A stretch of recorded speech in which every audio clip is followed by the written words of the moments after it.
তাই মোহাম্মদ ঘুরির সেনাবাহিনীতে যোগ দেয়া হলো না আর। বিশাল অর্থ সম্পদ ছাড়া ঘরে ফিরবে না এমন প্রতিজ্ঞা নিয়ে ঘর ছাড়া বখতিয়ার জীবিকার জন্য তখন গজনি ও হিরাতের বাজারে কুলির কাজ শুরু করেন। এভাবে কয়েক বছর কেটে যায়। এর মধ্যে মোহাম্মদ ঘুরির হাতে হিন্দুস্তানের পতন ঘটে এবং দিল্লিতে মুসলিম শাসন চালু হয়।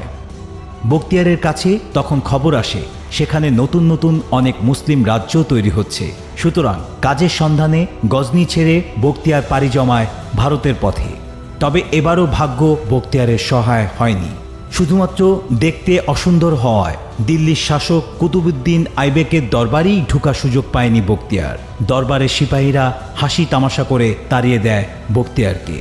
ব্যর্থ এবং হতাশায় জর্জরিত বখতিয়ার শেষ চেষ্টা হিসেবে ভারতের আরেক রাজ্য বদায়ুনে গিয়ে হাজির হয়। বদায়ুনের শাসক মালিক হিজবর উদ্দিন